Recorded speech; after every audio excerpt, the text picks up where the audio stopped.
Micronora, le salon des microtechniques, donc tout ce qui touche à la miniaturisation, à la précision et au développement, à l'innovation. C'est le premier salon européen des microtechniques et qui est unique en France par sa spécificité.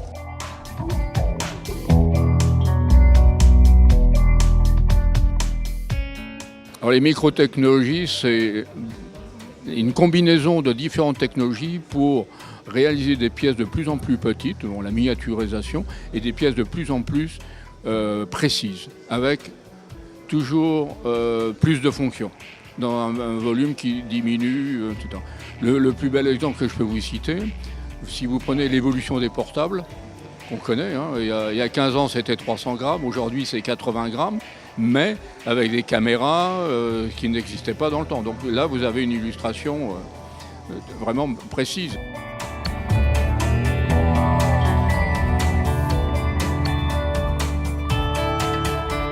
Dans le salon, on trouve tout ce qui touche effectivement aux microtechniques, c'est-à-dire des métiers de la précision, donc dans l'usinage, dans le découpage des métaux, dans l'injection des matières plastiques. On trouve tout ce qui est matériel de contrôle, qui permet de contrôler. On trouve toutes les machines-outils associées, qui sont spécialisées dans le métier de la haute précision.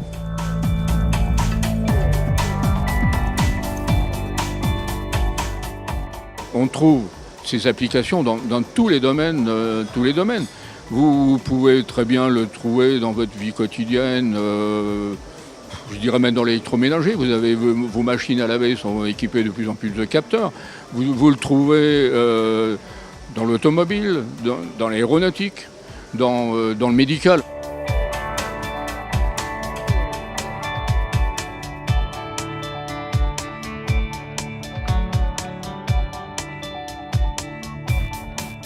Les microns d'or représentent l'innovation.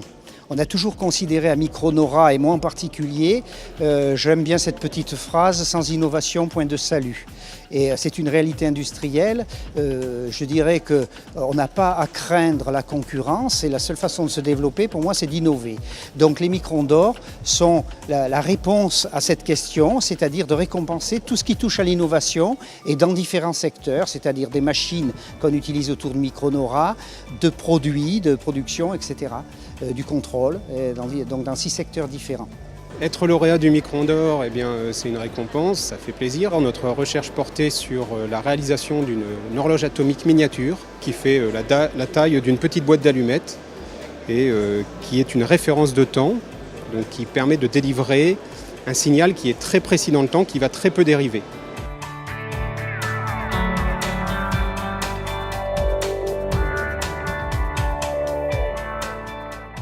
Sur l'espace Zoom, on a essayé d'illustrer les différents domaines d'application du laser. Le plus gros, c'est, disons, ce qu'on peut appeler l'usinage, c'est le découpage, le perçage et le marquage.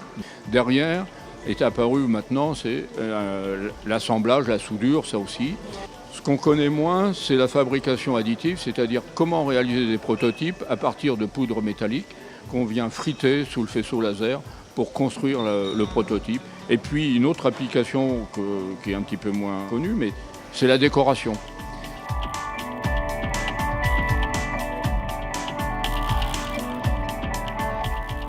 Alors le souhait qu'on peut avoir par rapport à ce salon, c'est sa pérennité premièrement, et surtout d'être capable d'amener une réponse aux attentes des visiteurs et des exposants qui leur permettent d'évoluer favorablement dans le monde économique.